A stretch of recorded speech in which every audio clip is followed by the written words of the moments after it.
Good morning dear students. आज से हम आपको नया चैप्टर संचार व्यवस्था पढ़ाना शुरू करेंगे। संचार व्यवस्था के इस पाठ में हम विद्युत चुंबकीय तरंगों की सहायता से जो सूचनाओं का आदान प्रदान किया जाता है उसका विस्तार से हम अध्ययन करेंगे। जैसे पहली चीज, संचार व्यवस्था क्या है? संचार का मतलब है कि सूचनाओं का आदान प्रदान, और जो आधुनिक संचार व्यवस्था है इसमें हम विद्युत चुंबकीय तरंगों की सहायता से सूचनाओं का आदान प्रदान करते हैं। जो विद्युत चुंबकीय तरंग है इसकी सहायता से हम सूचनाओं का आदान प्रदान करते हैं। इस संचार व्यवस्था में पहली बात है प्रेषित्र। पहला भाग है प्रेषित्र। प्रेषित्र को इंग्लिश में बोलते हैं ट्रांसमीटर। प्रेषित्र को हम इंग्लिश में बोलेंगे ट्रांसमीटर। ट्रांसमीटर का मतलब क्या है? यहाँ पर ध्यान देंगे। ट्रांसमीटर का मतलब है कि संचार व्यवस्था में वह भाग जो मूल सूचना अथवा संदेशों को विद्युत चुंबकीय तरंग संकेतों में परिवर्तित कर देता है। जैसे मान लीजिए ये रेडियो स्टेशन है जहां से रेडियो पर विभिन्न प्रकार के कार्यक्रम प्रसारित किए जाते हैं। ये रेडियो स्टेशन है। रेडियो स्टेशन पर जो सूचनाओं का प्रसारण हो रहा है या जो उद्घोषक बात कर रहा है, जैसे मान लीजिए यहाँ पर सूचना है, कोई भी संदेश है, सूचना है, मनोरंजक कार्यक्रम है, उनको कार्यक्रमों को जो रेडियो स्टेशन विद्युत चुंबकीय तरंगों में परिवर्तित कर रहा है, विद्युत चुंबकीय तरंगों में परिवर्तित कर रहा है, उसे हम प्रेषित्र कहेंगे। मतलब रेडियो स्टेशन जो सूचनाओं को या विभिन्न प्रकार के कार्यक्रमों को विद्युत चुंबकीय तरंगों में परिवर्तित कर रहा है, उसे हम प्रेषित्र कहेंगे। दूसरा है संचार चैनल। संचार चैनल, यहाँ पर संचार चैनल का मतलब क्या है? जो सूचना, संदेशों अथवा मनोरंजन कार्यक्रमों को विद्युत चुंबकीय तरंग में परिवर्तित हो रहा है, इन तरंग संकेतों को जो प्रसारित करने की प्रक्रिया है या जिसकी सहायता से संचरण किया जाता है, उसे हम संचार चैनल कहेंगे। उसे हम संचार चैनल कहेंगे। संचार चैनल की सहायता से जब ये विद्युत चुंबकीय तरंगें हमारे रेडियो सेट तक पहुंचती हैं, जो हमारे पास रेडियो है उस रेडियो सेट तक पहुंचती हैं, उन विद्युत चुंबकीय तरंग संकेतों को पुनः मूल सूचना अथवा संदेशों में परिवर्तित कर देता है, और इसे हम अभिग्राही कहते हैं। इसे हम अभिग्राही बोलेंगे। मतलब अभिग्राही को इंग्लिश में बोलते हैं रिसीवर, जो विद्युत चुंबकीय तरंग संकेतों को पुनः मूल सूचना अथवा संदेशों में परिवर्तित कर देता है, इसे हम अभिग्राही बोलते हैं। जैसे रेडियो के संदर्भ में जो हमारा रेडियो सेट है जिसमें हम विभिन्न प्रकार के कार्यक्रम सुनते हैं, वह अभिग्राही का कार्य करता है। कहने का अर्थ है कि जो विद्युत चुंबकीय तरंगों का संचरण हो रहा है उनमें तीन मुख्य भाग होते हैं।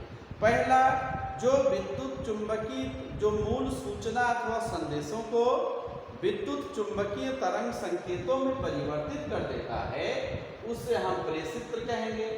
और यह विद्युत चुंबकीय तरंग जिनकी सहायता से संचलित होती है उसे हम संचार चैनल कहते हैं। और पुनः जिसकी सहायता से विद्युत चुंबकीय तरंग संकेत पुनः मूल सूचना अथवा संदेशों में परिवर्तित हो जाता है, इसे हम अभिग्राही कहते हैं। जैसे मैंने आपको रेडियो के संदर्भ में समझाया। यहाँ पर दो प्रकार की संचार व्यवस्था होगी। पहली, प्रसारण व्यवस्था। प्रसारण व्यवस्था का मतलब ये होता है कि एक जगह से संचार हो रहा है, मतलब एक जगह से मूल सूचना अथवा संदेश विद्युत चुंबकीय तरंगों के रूप में संचरित हो रही है और उन विद्युत चुंबकीय तरंगों को या कई लोग या कई प्रकार से उसे संचरित किया जा सकता है। जैसे टेलीविजन, टेलीविजन में प्रसारण केंद्र एक है, लेकिन उनमें प्रसारित कार्यक्रमों को हम टेलीविजन की सहायता से कहीं भी सुन सकते हैं या कितने भी लोग उस कार्यक्रम को देख सकते हैं, और वो है प्रसारण व्यवस्था। दूसरा है बिंदु से बिंदु संचार व्यवस्था। बिंदु से बिंदु संचार व्यवस्था। बिंदु से बिंदु संचार व्यवस्था का मतलब है कि प्रेषित्र भी एक हो, अभिग्राही भी एक हो। जैसे इसमें प्रेषित्र एक है, अभिग्राही अनेक है, लेकिन बिंदु से बिंदु संचार व्यवस्था में प्रेषित्र भी एक हो और अभिग्राही भी एक हो। जैसे मोबाइल, मोबाइल से जो हम सूचना अथवा संदेशों को भेजते हैं, इसमें एक प्रेषित्र और एक अभिग्राही होता है, और इसे हम बिंदु से बिंदु संचार व्यवस्था कहेंगे और इसे हम प्रसारण व्यवस्था कहेंगे। अब हम आपको बता रहे हैं संचार व्यवस्था में उपयोग होने वाली शब्दावली। जैसे शब्दावली में पहला ट्रांसड्यूसर, यहां पर आप देखेंगे ट्रांसड्यूसर। अब यहां पर आपको ध्यान देना है कि ट्रांसड्यूसर क्या है। ट्रांसड्यूसर का मतलब है कि जो ऊर्जाओं का रूपांतरण करता है उसे हम ट्रांसड्यूसर कहते हैं। जैसे यहां पर मान लीजिए माइक्रोफोन है, माइक्रोफोन के सामने जब हम बोलते हैं, आप यहां ध्यान देंगे, जब हम माइक्रोफोन के सामने बोलेंगे मतलब जो ध्वनि तरंगें उत्पन्न होंगी, माइक्रोफोन उन ध्वनि तरंगों को विद्युत चुंबकीय तरंगों में परिवर्तित कर देता है। जो माइक्रोफोन है वह ध्वनि तरंगों को विद्युत चुंबकीय तरंगों में परिवर्तित कर देता है, और ये है ट्रांसड्यूसर। ट्रांसड्यूसर का मतलब है जो ऊर्जाओं का रूपांतरण करे। जैसे मैंने एक उदाहरण दिया कि माइक्रोफोन ध्वनि तरंगों को विद्युत चुंबकीय तरंगों में परिवर्तित कर देता है। फिर इसके बाद हम बताएंगे आपको बैंड चौड़ाई। बैंड चौड़ाई का मतलब होता है कि आवृत्ति का एक परास जिसे प्रेषित्र स्टेशन उत्सर्जित करता है अथवा विग्राही स्टेशन प्राप्त करता है। जिसे प्रेषित्र स्टेशन उत्सर्जित करता है अथवा विग्राही स्टेशन प्राप्त करता है उसे हम बैंड चौड़ाई कहेंगे। जैसे यहाँ पर आपको ध्यान देना है एफएम रेडियो स्टेशन की, यहाँ ध्यान देंगे एफएम रेडियो स्टेशन की जो बैंड चौड़ाई है, यहाँ पर बैंड चौड़ाई को 88 मेगाहर्ट्ज से 108 मेगाहर्ट्ज के मध्य होती है।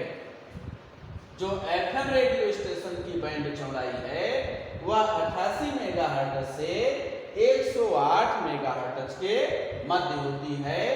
इसे हम बैंड चौड़ाई कहेंगे। फिर इसके बाद संकेत या इंग्लिश में हम बोल सकते हैं सिग्नल। अब यहाँ पर हम देखेंगे जो संचार व्यवस्था में विद्युत चुंबकीय तरंगों की सहायता से सूचनाओं का आदान प्रदान होता है, उन्हीं विद्युत चुंबकीय तरंगों को हम संकेत कहते हैं। उन विद्युत चुंबकीय तरंगों को हम संकेत कहते हैं।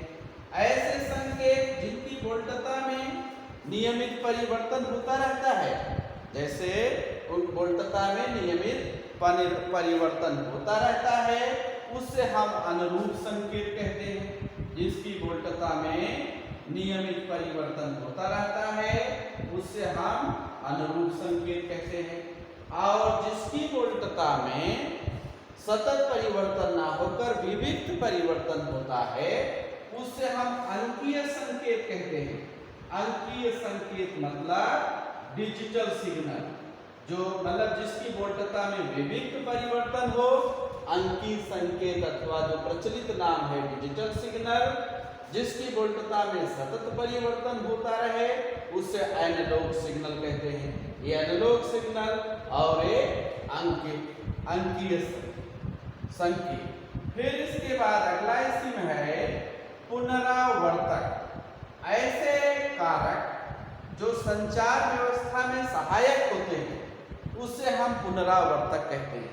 मतलब संचार व्यवस्था में उपस्थित वह कारक जो संचार व्यवस्था में सहायक होते हैं उसे हम पुनरावर्तक कहते हैं। जैसे उदाहरण तौर पर हम देखें जो मोबाइल टावर होता है वह पुनरावर्तक का कार्य करता है। जो मोबाइल टावर है वह पुनरावर्तक का कार्य करता है। इसका जस्ट उल्टा नॉइज या रव। नॉइज या रव का मतलब जो विद्युत चुंबकीय तरंगों के संचरण में बाधा उत्पन्न करते हैं या उनको रोकते हैं उसे नॉइज अथवा रव कहते हैं। जैसे वायुमंडलीय प्रभाव है या ताप के कारण या दाब के कारण जो संचार व्यवस्था में बाधा उत्पन्न होती है उसे रव कहते हैं। धन्यवाद।